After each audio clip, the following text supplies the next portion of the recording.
Sebagai tetangga dekat, banyak yang mempertanyakan kenapa Papua Nugini yang juga berada di Pulau Papua tidak masuk wilayah kedaulatan Indonesia.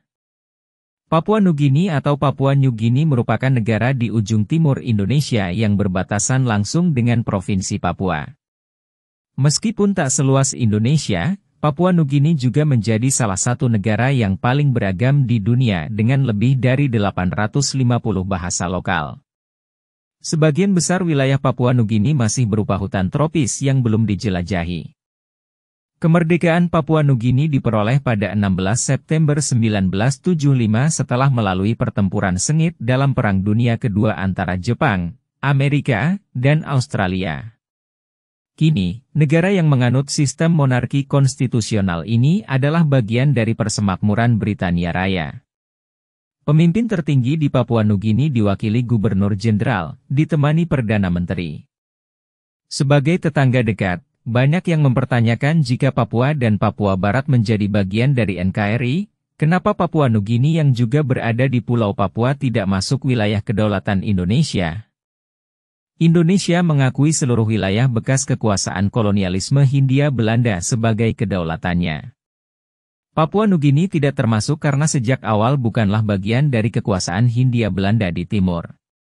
Sebelum Perang Dunia Pertama meletus, Pulau Papua terbagi oleh 3 kekuatan besar, yaitu setengah pulau di barat milik Belanda, setengah di timur terbagi lagi milik Inggris di selatan dan Jerman di utara.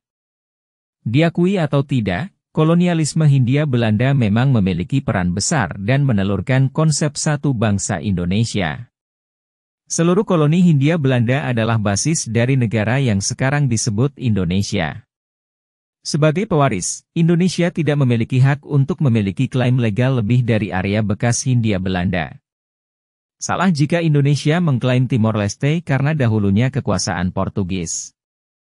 Setelah Perang Dunia Pertama, Inggris mengambil alih kekuasaan atas Pulau Papua di timur dari Jerman. Inggris lalu memberikan mandat kepada Australia untuk mengelola administrasi Pulau Papua di bagian timur, yang nantinya dikenal sebagai Papua Nugini. Tahun 1960 ketika PBB membuat peraturan penghapusan kolonialisme, Papua Nugini akhirnya merdeka menjadi salah satu negara berdaulat di dunia. Dalam mempersiapkan kemerdekaannya, Papua Nugini banyak dibantu oleh Australia.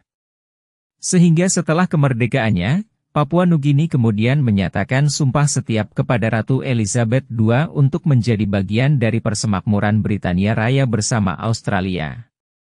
Sikap pemerintah ini mendapat tentangan dari beberapa pihak hingga menyulut demonstrasi yang besar-besaran, meskipun dapat diredakan. Papua Nugini menjadi salah satu negara yang paling sedikit dijelajahi, baik secara budaya maupun geografi. Sebagian besar wilayahnya berupa hutan, hanya 18% masyarakatnya yang menetap di perkotaan. Sisanya lebih memilih hidup dalam sistem masyarakat tradisional menjadi petani untuk memenuhi kebutuhan hidup sehari-hari. Sistem barter masih berlaku. Alam Papua Nugini masih sangat liar, terdapat wilayah hutan yang sama sekali tidak terjamah. Oleh karena itu, diduga banyak spesies flora dan fauna yang belum teridentifikasi. Papua Nugini juga menjadi satu dari sedikit daerah khatulistiwa di dunia yang mengalami hujan salju di puncak tertingginya, yaitu Gunung Wilhelm dengan ketinggian 4.509 mdpl.